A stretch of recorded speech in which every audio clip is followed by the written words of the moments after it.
dear students, I hope you all will be safe and healthy. As you all know, we are doing accounting equation, and in the previous video we discussed some basic concepts. It means accounting equation होता क्या है, accounting equation की definition क्या थी. Accounting equation is totally based on double entry system.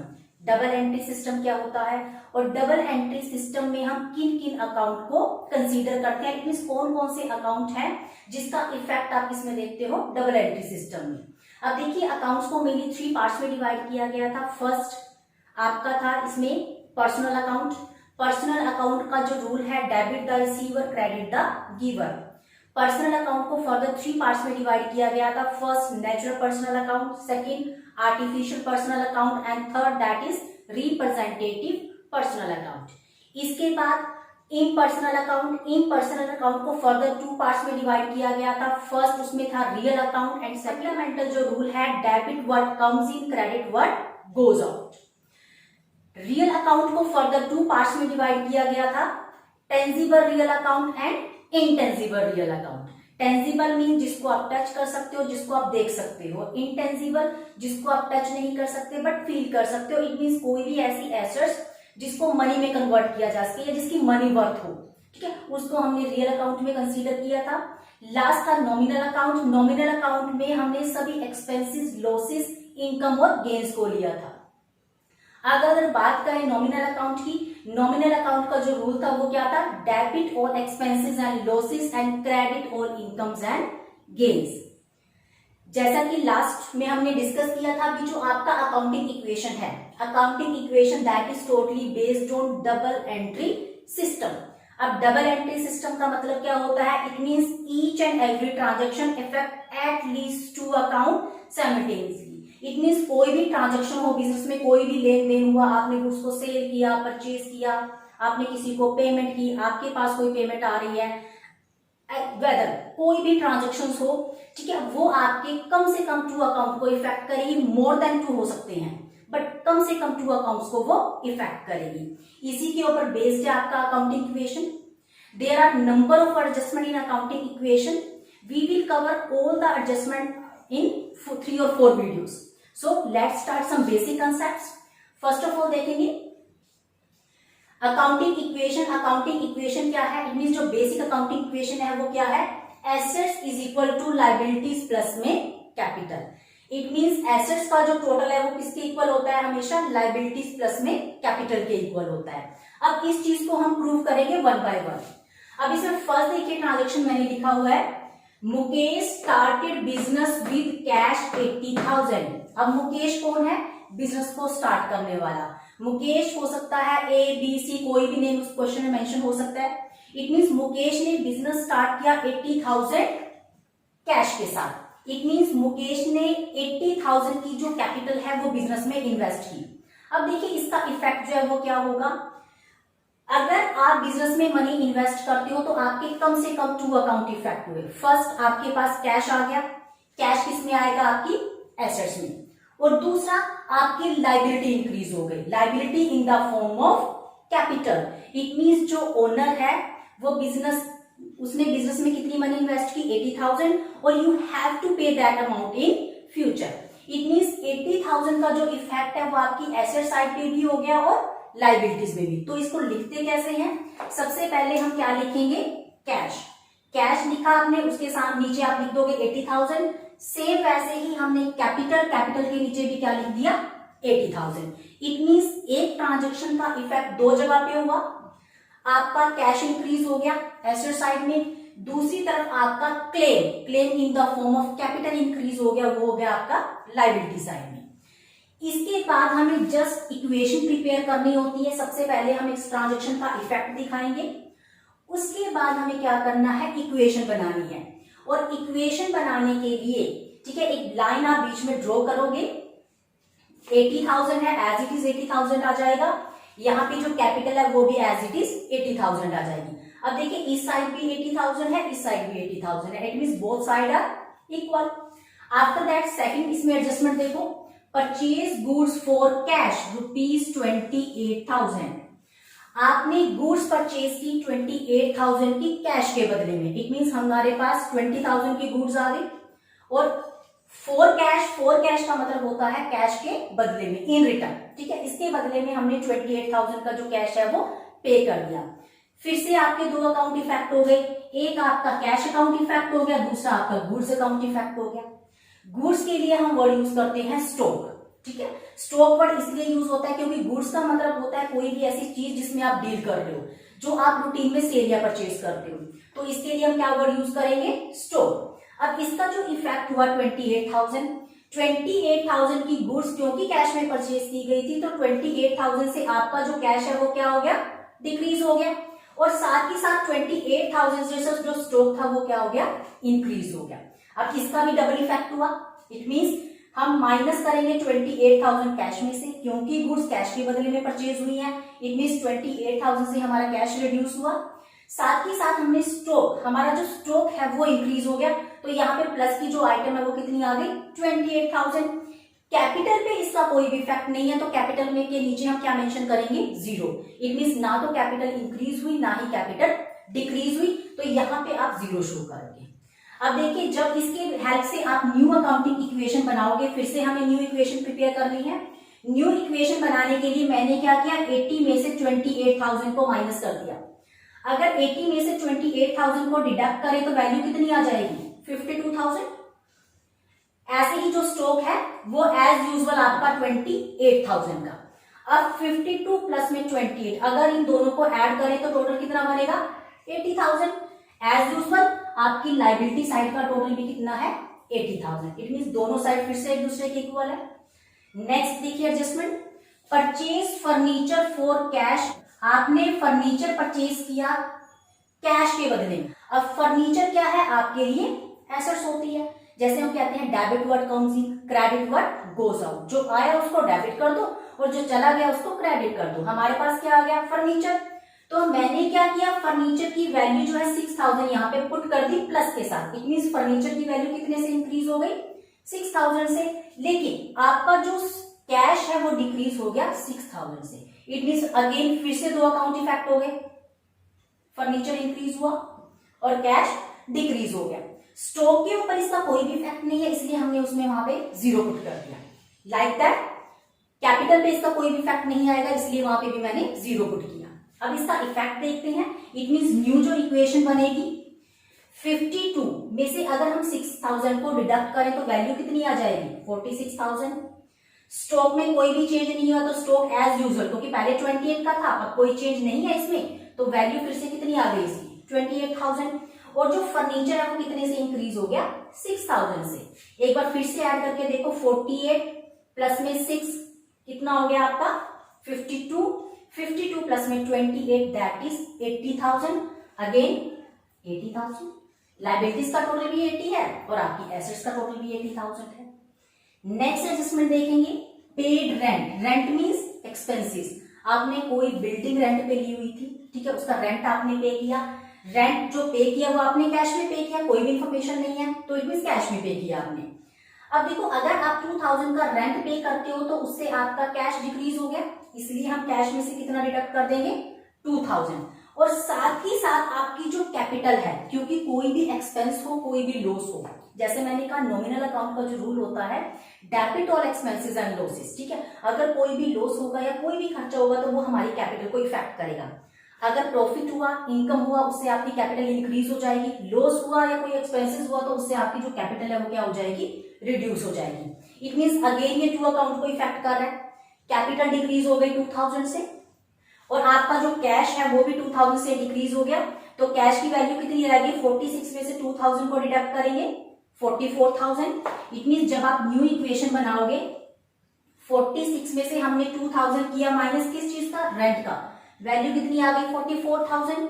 Stock पे कोई effect नहीं है इसलिए जीरो आ गया, तो एज इट इज 28,000 प्लस में जीरो 28,000 अगेन। फर्नीचर पे कोई इफेक्ट नहीं है तो फर्नीचर भी 6,000 जीरो दैट इज 6,000। अगेन फिर से ऐड करके देखो, अगर हम 44 प्लस 6 50 एंड 28 78,000 और लाइबिलिटी साइड का जो टोटल है that is also 78,000। It means कोई भी ट्रांजेक्शन हो वो इस वे में आपकी जो अकाउंट है उसको इफेक्ट करती है, भी जो दोनों साइड का जो टोटल है वो हमेशा इक्वल आएगा। नेक्स्ट एडजस्टमेंट देखते हैं, रिसीव्ड कमीशन, रिसीव का मतलब क्या, मिला, इट मीन्स आपको कोई कमीशन मिली, आपने कोई काम किया, ठीक है, उसके बदले में आपको इनकम मिली। अब अगर कमीशन मिलेगा, जैसे जो एक्सपेंसेस होते हैं वो आपकी कैपिटल को इफेक्ट करते हैं, लाइक दैट अगर कोई भी इनकम होगी तो वो भी आपकी कैपिटल को इफेक्ट करेगी। अगर हमें रिसीव हुआ है तो इट मीन्स आपका जो कैश है वो कितने से इंक्रीज हो गया, 500 से, क्योंकि हमें 500 की कमीशन मिली थी, तो आपने कैश में 500 प्लस कर दिया। स्टॉक पे कोई इफेक्ट नहीं होगा इसलिए 0 पुट किया, फर्नीचर पे कोई इफेक्ट नहीं है इसलिए 0 पुट किया, लेकिन इससे आपकी जो कैपिटल है वो क्या हो गई, 500 से इंक्रीज हो गई। इट मीन्स जब भी कोई एक्सपेंस होगा तो वो आपकी कैश एंड कैपिटल दोनों को इफेक्ट कर रहा है। लाइक दैट वैसे ही अगर हमें इनकम रिसीव हुई तो इनकम आई है, इट मीन्स आपका कैश भी इंक्रीज हो गया और आपकी कैपिटल भी इंक्रीज हो गई। अब देखो इसने भी टू अकाउंट को इफेक्ट किया। न्यू इक्वेशन आपकी बन गई 44,500, 28,000, 6,000 और ये हो गया आपका 78,500। अगर हम इन तीनों को प्लस करें तो हमारा जो टोटल है that is also 78,500। Next adjustment देखते हैं, withdraw cash for private use, ठीक है, withdraw cash for private use. Private use का मतलब क्या होता है, personal use. It means owner ने अपने पर्सनल यूज के लिए कैश विथड्रॉ किया 3,000 का। ओनर इट मीन्स जिसने बिजनेस में मनी इन्वेस्ट की है, अगर वो अपना पर्सनल यूज के लिए कुछ भी मनी विथड्रॉ करे तो उसको हम क्या बोलते हैं, ड्रॉइंग्स।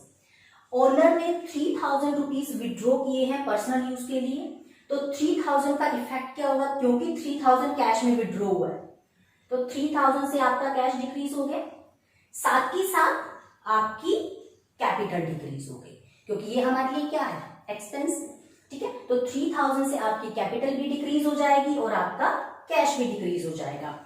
आपके स्टॉक और फर्नीचर पे इसका कोई भी इफेक्ट नहीं होगा। विड्रॉ किया कैश 3,000 से आपका कैश डिक्रीज हो गया और 3,000 से आपकी कैपिटल डिक्रीज होगी। अब इसमें थोड़ा सा डिफरेंस देखेंगे। अगर सपोज करो ओनर प्राइवेट यूज के लिए गुड्स विड्रॉ कर लेता, यहां तो उसने क्या विड्रॉ किया, कैश, तो हमने किस में से माइनस किया, कैश में से। इन केस अगर प्रोप्राइटर अपने पर्सनल यूज के लिए गुड्स को विड्रॉ करता तो 3,000 हम कैश में से डिडक्ट ना करके कहां से डिडक्ट कर देते, स्टॉक में से। इट मीन्स गुड्स विड्रॉ गई तो इससे हमारा स्टॉक रिड्यूस हो जाता। कैपिटल में से तो डिडक्ट होगा ही होगा, चाहे वो गुड्स को विड्रॉ करे या फिर किसी भी स्टॉक को या कैश को विड्रॉ करे। इट मीन्स कैपिटल तो डिडक्ट होगी ही होगी, कैपिटल तो उसमें से, कैपिटल में से तो वो चीज आपने माइनस करना ही करना है, लेकिन डिपेंड करेगा कैश विड्रॉ हुआ है कैश में से माइनस कर दो, गुड्स विड्रॉ हुई है तो स्टॉक में से माइनस कर दो। अब देखिए इसका इफेक्ट क्या हुआ, 44,000 में से हमने 3,000 को डिडक्ट किया, बैलेंस कितना आ गया 41,500। It means we are preparing new equation. 44,500 में से 3,000 को डिडक्ट किया 41,500। स्टॉक पे इफेक्ट नहीं है इसलिए 0 पुट किया, इसकी वैल्यू फिर से 28,000। फर्नीचर पे इफेक्ट नहीं है तो 6,000। लाइबिलिटी साइड का जो टोटल है दैट इज 78,500 में से हमने 3,000 को डिडक्ट किया तो वैल्यू कितनी आ गई हमारे पास 75,500। अगर मैं इन तीनों वैल्यू को प्लस करूं, इट मीन्स 28,000 प्लस में 6,000 कितना हो गया 34 प्लस में 41,500 टोटल कितना हो जाएगा 75,500। It means both sides are all again equal, फिर से इक्वल हो गई। इसके बाद लास्ट जो एडजस्टमेंट की हुई है वो देखेंगे, सोल्ड गुड्स। सोल्ड गुड्स का मतलब हमने गुड्स को सेल कर दिया। Credit on credit, on credit का मतलब होता है उधार में। अगर आप गुड्स सेल करते हो उधार में 30,000 की, लेकिन उसकी जो कॉस्ट है वो कितने की थी 20 की, इट मीन्स 20,000 की गुड्स आपने कितने में सेल की 30,000 में। कॉस्ट कितनी थी 20,000, जो सेल प्राइस है वो कितना है 30,000। इट मीन्स 20,000 की गुड्स 30,000 में सेल हो गई। स्टॉक कितने से रिड्यूस हुआ 20 से या 30 से, सिंपल सी बात है। कॉस्ट कितनी थी 20, तो स्टॉक में से कितना माइनस करोगे आप 20,000, ठीक है, क्योंकि 20,000 की गुड्स 30 में आपने सेल की है तो 10,000 जो है वो आपके लिए प्रॉफिट है। तो आपने स्टॉक में से 30 ही माइनस करना, स्टॉक में से हम कितना डिडक्ट करेंगे ओनली 20,000, क्योंकि जो कॉस्ट थी वो कितनी थी 20,000। 20,000 की गुड्स अगर आप 30 में सेल करते हो तो इससे हमें 10,000 का प्रॉफिट हुआ। देखिए, अगर प्रॉफिट होगा तो कैपिटल में ऐड कर दो, और इन केस अगर लॉस हो जाए तो कैपिटल में से डिडक्ट कर दो। सपोज करो अगर हम 20,000 की गुड्स को 15,000 में सेल कर देते, 5,000 का लॉस हो जाता, तो उस केस में आप कैपिटल में से 5,000 को डिडक्ट कर देते, क्योंकि इस क्वेश्चन में प्रॉफिट है। हमने 20 की गुड्स कितने में सेल कर दी, 30,000 में, तो इट मींस 10,000 का जो प्रॉफिट है उससे हमारी जो कैपिटल है वो क्या हो जाएगी, 10,000 से इंक्रीज हो जाएगी। अब इसके 2 इफेक्ट हुए। फर्स्ट ऑफ ऑल हमने स्टॉक में से 20,000 माइनस किया, क्योंकि कॉस्ट कितनी थी, 20। स्टॉक में से हमेशा कॉस्ट प्राइस डिडक्ट होगा, 20,000 हमने डिडक्ट किया। प्रॉफिट या लॉस जो है वो आपकी कैपिटल को इफेक्ट करेगा। प्रॉफिट हुआ कैपिटल में ऐड कर देना, लॉस हुआ तो कैपिटल में से माइनस कर देना। अब क्योंकि जो गुड्स है वो किसमें सेल हुई, क्रेडिट में, और क्रेडिट का मतलब होता है उधार। अगर आप गुड्स क्रेडिट में सेल करते हो तो इससे आपके डेटर्स इंक्रीज हो जाते हैं। डेटर्स मींस देनदार।